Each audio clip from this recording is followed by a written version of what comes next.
जिंदगी तो सिर्फ अपने कंधों पर जिया जाता है, पर देशभक्ति वह भावना है जो आपको किसी महान उद्देश्य के लिए जीवन समर्पित करने की ताकत देती है। भगत सिंह ने अपने जीवन को देश की आजादी के लिए जा ने छावर कर दिया। उनके विचार, उनका साहस और उनका बलिदान आज भी हर भारतीय के दिल में अमर है। अब चलिए भगत सिंह के जीवन को 30 विस्तृत भागों में देखते हैं। भाग 1, भगत सिंह का जन्म और परिवार का परिचय। भगत सिंह का जन्म 28 सितंबर 1907 को लायलपुर जिले के बंगा गांव, अब पाकिस्तान में हुआ। उनके पिता का नाम किशन सिंह और माता का नाम विद्यावती था। भगत सिंह के दादा अर्जुन सिंह और उनके चाचा अजीत सिंह भारतीय स्वतंत्रता संग्राम से जुड़े हुए थे।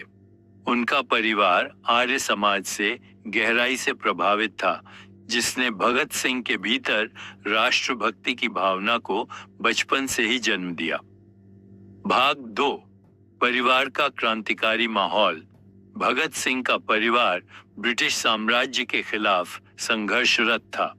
उनके चाचा अजीत सिंह ने पगड़ी संभाल झट्टा आंदोलन चलाया था, जो ब्रिटिश हुकूमत के खिलाफ किसान आंदोलन था। भगत सिंह ने अपने परिवार के इन प्रयासों को देखकर छोटी उम्र में ही यह समझ लिया कि अंग्रेजों से भारत को आजाद कराना आवश्यक है। भाग 3, जलियांवाला बाग हत्याकांड का प्रभाव। 13 अप्रैल 1919 को हुए जलियांवाला बाग हत्याकांड ने भगत सिंह को गहराई से प्रभावित किया। इस घटना के बाद 12 साल के भगत सिंह अमृतसर पहुंचे और जलियांवाला बाग की मिट्टी को बोतल में भरकर घर लाए। उन्होंने इसे पूजा की तरह रखा और कसम खाई कि वे इस अत्याचार का बदला लेंगे। भाग 4, भगत सिंह की प्रारंभिक शिक्षा। भगत सिंह की प्रारंभिक शिक्षा उनके गांव के स्कूल में हुई। बाद में उन्होंने लाहौर के दयानंद एंग्लो वैदिक हाई स्कूल DAV स्कूल में पढ़ाई की। इस स्कूल में उनकी राष्ट्रवादी सोच को और बढ़ावा मिला। भाग 5, गांधी जी के असहयोग आंदोलन से प्रेरणा।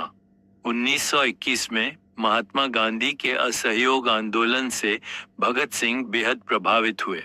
उन्होंने अपनी किताबें और अंग्रेजी स्कूल छोड़ दिया और आंदोलन में भाग लेने का फैसला किया। हालांकि 1922 में चौरी चौरा कांड के बाद गांधी जी द्वारा आंदोलन वापस लेने से भगत सिंह को निराशा हुई। भाग 6, कॉलेज जीवन और क्रांतिकारी विचारधारा का विकास। भगत सिंह ने लाहौर के नेशनल कॉलेज में दाखिला लिया। यह कॉलेज क्रांतिकारी गतिविधियों का केंद्र था। यहाँ उन्होंने भगवती चरण बोहरा और सुखदेव जैसे साथियों के साथ क्रांति के विचारों को समझा। भाग 7, क्रांतिकारी संगठनों से जुड़ाव। कॉलेज के दौरान Bhagat Singh Hindustan Republican Association HRA में शामिल हो गए। इस संगठन का उद्देश्य ब्रिटिश हुकूमत को उखाड़ फेंकना और भारत में समाजवादी गणराज्य की स्थापना करना था। भाग 8, भगत सिंह का लेखन और प्रचार। भगत सिंह ने स्वतंत्रता आंदोलन के लिए लेख लिखना शुरू किया। उन्होंने कई पत्रिकाओं के माध्यम से अपने विचार व्यक्त किए। उनका उद्देश्य युवाओं को जागरूक करना और क्रांति के लिए तैयार करना था। भाग 9, साइमन कमीशन का विरोध और लाला लाजपत राय की मृत्यु। 1928 में साइमन कमीशन भारत आया, जिसका भारतीय नेताओं ने जमकर विरोध किया। इस विरोध के दौरान अंग्रेजी पुलिस ने लाला लाजपत राय पर लाठीचार्ज किया, जिससे उनकी मौत हो गई। भाग 10, सैंडर्स हत्या की योजना। लाला लाजपत राय की मौत का बदला लेने के लिए भगत सिंह ने राजगुरु, सुखदेव और अन्य साथियों के साथ मिलकर अंग्रेज पुलिस अधिकारी JP सैंडर्स को मारने की योजना बनाई। भाग 11 सैंडर्स की हत्या 17 दिसंबर 1928 को भगत सिंह, राजगुरु और चंद्रशेखर आजाद ने लाहौर में सैंडर्स की हत्या की। इसके बाद भगत सिंह पुलिस से बचने के लिए भेष बदलकर लाहौर से भाग गए। भाग 12 भगत सिंह का भेष बदलना। सैंडर्स हत्या के बाद भगत सिंह ने अपने बाल काटकर और पगड़ी छोड़कर अंग्रेजी कपड़े पहने ताकि उन्हें कोई पहचान न सके। भाग 13 दिल्ली असेंबली बम कांड की योजना। भगत सिंह और उनके साथियों ने दिल्ली असेंबली में बम फेंकने की योजना बनाई। उनका उद्देश्य किसी को नुकसान पहुंचाना नहीं था, बल्कि अंग्रेजों को यह संदेश देना था कि भारतीय अब चुप नहीं बैठेंगे। भाग 14 असेंबली में बम फेंकना। 8 अप्रैल 1929 को भगत सिंह और बटुकेश्वर दत्त ने असेंबली में बम फेंका। उन्होंने इसके बाद खुद को पुलिस के हवाले कर दिया। भाग 15 गिरफ्तारी और मुकदमा। भगत सिंह को बम कांड के बाद गिरफ्तार कर लिया गया। उन्होंने अदालत में ब्रिटिश हुकूमत के खिलाफ क्रांति की आवाज उठाई। भाग 16 जेल में भूख हड़ताल। जेल में भगत सिंह ने कैदियों के अधिकारों के लिए भूख हड़ताल की। उनकी हड़ताल 116 दिनों तक चली। उन्होंने जेल में क्रांति के विचारों को फैलाने का काम किया। भाग 17 भगत सिंह का साहित्यिक योगदान। जेल में रहते हुए भगत सिंह ने कई लेख लिखे। उनका सबसे प्रसिद्ध लेख मैं नास्तिक क्यों हूं था, जिसमें उन्होंने अपने विचार और तर्क प्रस्तुत किए। भाग 18 मुकदमे का फैसला और मौत की सजा। अंग्रेजों ने भगत सिंह, सुखदेव और राजगुरु को सैंडर्स हत्या के लिए मौत की सजा सुनाई। भाग 19 फांसी से पहले की रात।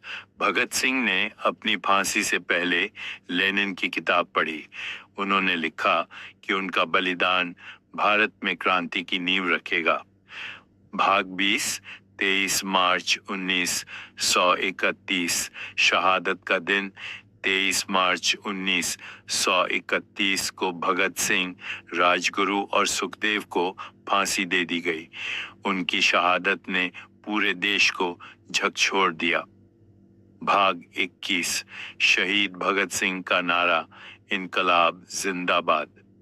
इनकलाब जिंदाबाद भगत सिंह का प्रसिद्ध नारा था, जो आज भी हर भारतीय के दिल में गूंजता है।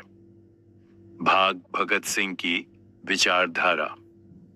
भगत सिंह केवल आजादी नहीं चाहते थे।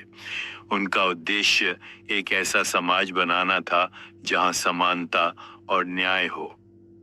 भाग 33 जनता का समर्थन। भगत सिंह की फांसी के बाद पूरे भारत में विरोध प्रदर्शन हुए। उनकी शहादत ने लोगों को अंग्रेजों के खिलाफ एकजुट कर दिया। भाग 24 युवाओं के लिए प्रेरणा। भगत सिंह का जीवन भारत के युवाओं के लिए प्रेरणा है। उनका बलिदान यह सिखाता है कि देशभक्ति सर्वोपरि है। भाग 25 भगत सिंह के साथी। राजगुरु, सुखदेव, चंद्रशेखर आजाद और बटुकेश्वर दत्त जैसे साथी उनके संघर्ष में हमेशा उनके साथ रहे। भाग 26 शहीद भगत सिंह का सपना। भगत सिंह का सपना एक ऐसा भारत बनाना था जहां हर व्यक्ति समान हो और समाज में कोई भेदभाव न हो। भाग 27 भगत सिंह और गांधी जी। भगत सिंह गांधी जी की अहिंसा नीति का सम्मान करते थे, लेकिन वे मानते थे कि हिंसक क्रांति भी आजादी